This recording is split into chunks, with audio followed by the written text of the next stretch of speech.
আজ আমরা একটা বিধানসভা কেন্দ্রকে দেখব, তবে কোনো রাজনৈতিক হারজিতের গল্প হিসেবে নয়। আমরা হাবড়াকে বিশ্লেষণ করব শাসনের একটা ইঞ্জিনিয়ারিং সমস্যা হিসেবে, যেখানে প্রতিটি ডেটা, প্রতিটি তথ্য আমাদের একটা ভালো ভবিষ্যতের পথ দেখাতে পারে।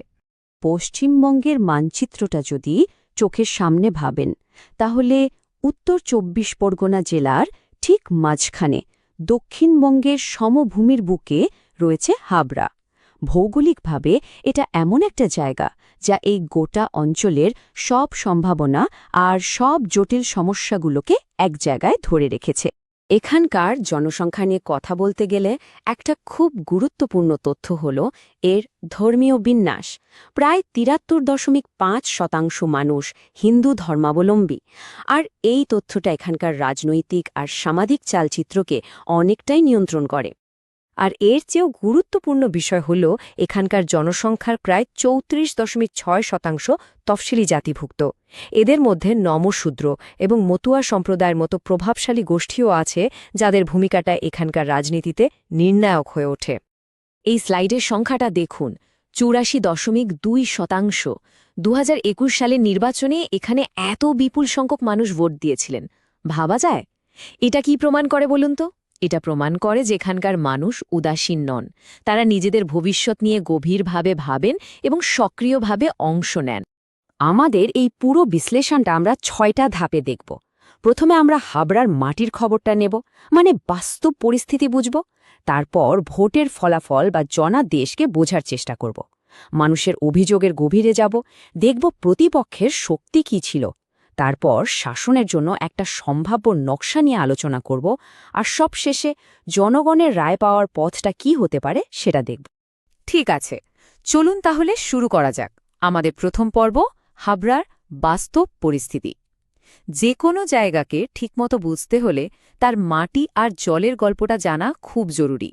যমুনা আর বিদ্যাধরী নদী, এই দুটো নদী এখানকার মানুষের জন্য একদিকে আশীর্বাদ তো অন্যদিকে অভিশাপ। একদিকে এই নদীগুলো চাষের জন্য উর্বর পলিমাটি নিয়ে আসে, জীবন দেয়, আবার অন্যদিকে প্রায় প্রতি বছর বাঁধ ভেঙে ভয়ঙ্কর বন্যা হয়, যা মানুষের ঘরবাড়ি, ফসল সবকিছু শেষ করে দেয়। এটা একটা লাগাতার সংগ্রাম। আর এই সংগ্রামটা আরও কঠিন হয়ে ওঠে যখন আপনি এখানকার অর্থনৈতিক অবস্থাটা দেখবেন। হাবড়া ১ ব্লকের প্রায় ৩৪.৮% পরিবার দারিদ্র্যসীমার নিচে বাস করে। মাত্র ৪৭% গ্রামে সব ঋতুতে চলার মতো পাকা রাস্তা আছে। তার ওপর সেচের অভাব, চালের দাম বাড়া, আর যখন তখন ইলেকট্রিসিটি চলে যাওয়ার মতো সমস্যা তো আছেই, যা কৃষকদের জীবনকে দুর্বিষহ করে তুলেছে। এখন আসল প্রশ্ন, এই সবকিছুর প্রভাব ভোটারদের সিদ্ধান্তের উপর কিভাবে পড়ল? চলুন এবার ব্যালট বাক্সের ভেতরের খবরটা দেখি। জনগণের রায় বা জনাদেশ কি বলছে? এই চার্টটা একটু ভালো করে দেখুন। ২০১৬ থেকে ২০২১, এই ৫ বছরে রাজনৈতিক ছবিটা কিভাবে পাল্টে গেছে। একদিকে তৃণমূল কংগ্রেসের ভোট প্রায় ১১,০০০ কমে গেছে, আর অন্যদিকে ভারতীয় জনতা পার্টির ভোট কোথায় ছিল ২২,৯৪৯ আর কোথায় গিয়ে দাঁড়াল ৮৬,৬৯২তে। এটা কোনো ছোটখাটো পরিবর্তন নয়, এটা একটা বিরাট ঢেউ। এই পরিবর্তনের কেন্দ্রে ছিলেন তৎকালীন বিধায়ক জ্যোতিপ্রিয় মল্লিক।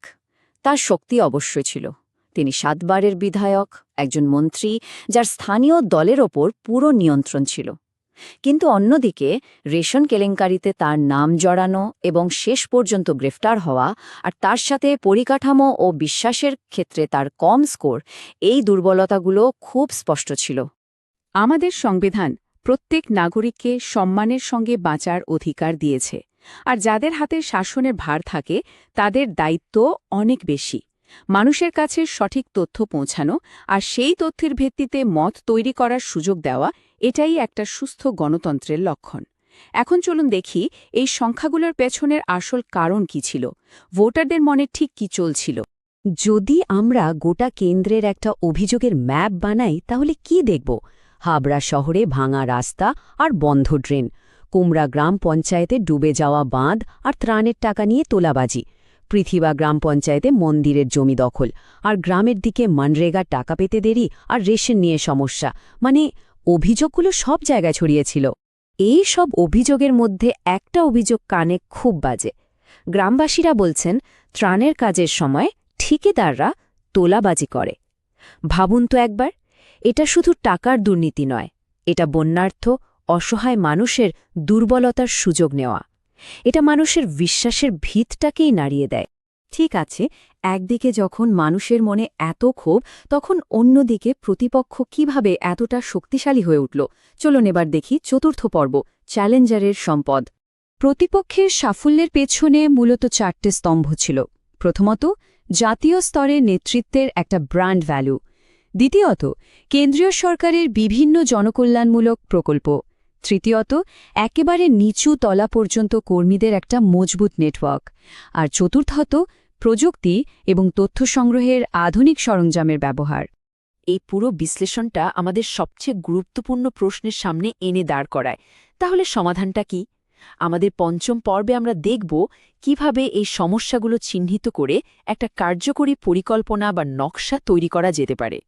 চ্যালেঞ্জারের যোগাযোগের কৌশলটা খুব ইন্টারেস্টিং ছিল। একে বলা হচ্ছে চতুর্মুখ বা চারমুখী মতবাদ। শিবের রূপে আগ্রাসন মানে অনুপ্রবেশ আর অরাজকতার বিরুদ্ধে একটা কঠোর বার্তা। বিষ্ণুর রূপে স্থিতিশীলতা মানে শান্তি আর আইনের শাসনের প্রতিশ্রুতি। ব্রহ্মার রূপে উদ্ভাবন মানে বড় বড় নতুন প্রকল্পের অঙ্গীকার। আর দুর্গার রূপে সুরক্ষা মানে স্থানীয় সংস্কৃতি, নিরাপত্তা আর কৃষকদের স্বার্থ রক্ষা করা। আর এই কৌশলের একটা বড় অংশ ছিল পরিকাঠামোর উন্নয়ন। প্রথম বড় ঘোষণাটা ছিল 200 কোটি টাকার একটা প্রকল্প। কিন্তু 200 কোটি টাকা তো শুধু একটা সংখ্যা। সাধারণ মানুষের জন্য এর মানে কি? এই টাকাটা বিনিয়োগ করা হবে যশোর রোডকে 4 লেন করার জন্য। এর সরাসরি লাভ হল কলকাতায় যাবার সময় 30% কমে যাবে, যার ফলে স্থানীয় ব্যবসা বাণিজ্যে একটা নতুন গতি আসবে। এটা শুধু খরচ নয়, এটা একটা বিনিয়োগ যার রিটার্ন স্পষ্ট। আরেকটা বড় প্রতিশ্রুতি ছিল 100 কোটি টাকার একটা অ্যাগ্রো প্রসেসিং পার্ক তৈরি করা। আর এর ফলে কি হবে? সরাসরি 1000 নতুন চাকরি তৈরি হবে।